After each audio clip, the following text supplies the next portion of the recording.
Howdy Grubs! Like most of you, I thought I didn't have enough time to play a lot of games, so I thought I was barely playing any games. But over the past year, I've been challenging myself to beat 100 games. This is as much as I would have beaten as a kid, and surprise, I'm actually really close to finishing it. The problem is, the other half of the challenge was to review them all, and there are only 60 days left to do so, so I'm in a bit of a rush to get them reviewed. Gameplay comes from my live streams on my other channel, so you'll see a different model in the background sometimes. I can't record new gameplay because I traded my Xbox Series S for a Steam Deck after all this Xbox news. So here we are. Let's dig into Visions of Mana.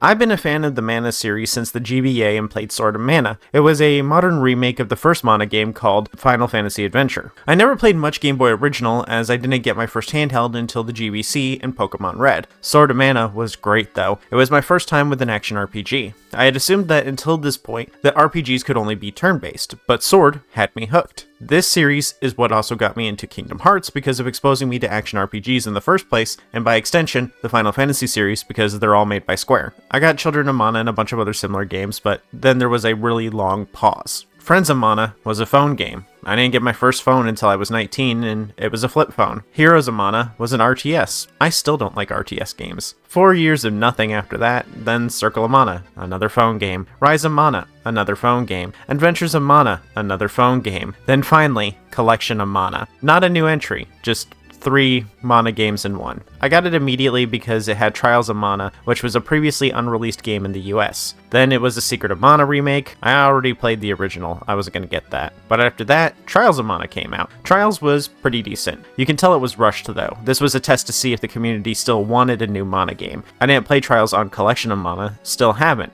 But I did play the Trials remake, but I didn't beat it. I got bored by the end because of how poor the combat was. It didn't feel like Mana. It was really button mashy. Overall, the game just had the vibes of, it's okay, Mana fans will take anything at this point. Fans of obscure franchises are often told by companies that if we don't buy this next entry, we may never see a new entry, and every time, we buy it, and every time, we still don't get a new entry. Trials Remake was that game. The game that we all bought to tell Square that we're still interested in new Mana experiences. Then we got another phone game, Echoes of Mana. But after that, 18 long years of waiting finally paid off. We got a new Mana game, Visions of Mana. I broke my personal rule of never buying a game at launch. I always wait for a sale.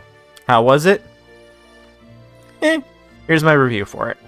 When you wait for more than 5 years for a new game in a franchise, you're always doomed to be disappointed by it. Nothing in the works this long is ever good. It looks like a Mana game, but the combat is very similar to the Trials remake, which was very button mashy.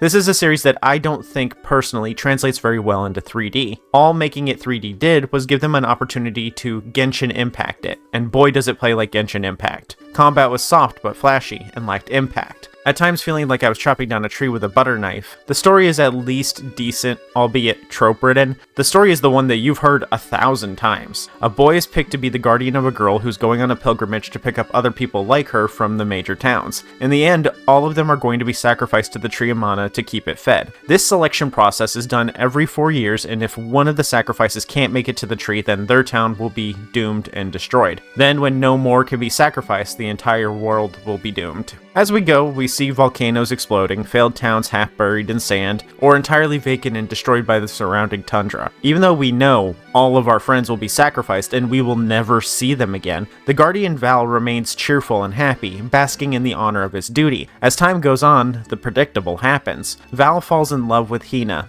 the sacrifice from his hometown. He'd do anything to be able to stay with her forever, but like his people, he remains unquestioning and keeps his faith. No one questions why these sacrifices need to be done, except for the guy we played in the prologue. He ran away with his girlfriend during the last pilgrimage, and as he tried to escape town, the townspeople turned into monsters, before finally his love turned to stone. This guy meets Val and convinces him and Hina to come with him, as he found a way to stop this finally, to end the cycle and let him and the alms, the sacrifices, live the rest of their lives out in peace. No one would ever have to be sacrificed to the Mana Tree ever again. Val takes him up on the offer, and that's where I have to end the story, but you can kind of guess what happens. The events shake everyone, but still they have to press on and become the alms. The story has a lot of themes. You're constantly screaming at the screen that they're all stupid and they should just simply kill God. It's a JRPG after all. The message is really mixed though. Everyone is punished for doing what they're told with a righteous execution, but they're punished for breaking their promise. Even one of the alms whose home is already destroyed still wants to be an alm. Why?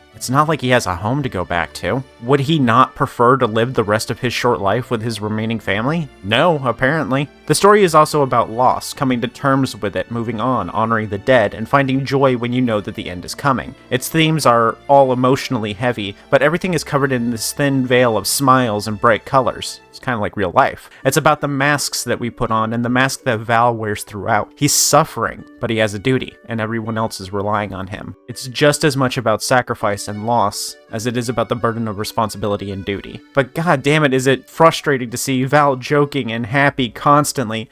F***ing cry, dude. You have no idea how bad you need it. Unfortunately, this beautiful and heavy story is undermined by bad facial animations, or no facial animations, uncanny faces, bad animations, and the audio quality for each voice actor varies. You can tell this was a game made during COVID because no two voice actors' mics sound the same. Some of the voice performers are actually pretty good though. I like Morley's voice actor, Val, Hina, and even Karina grew on me eventually despite her annoying southern accent.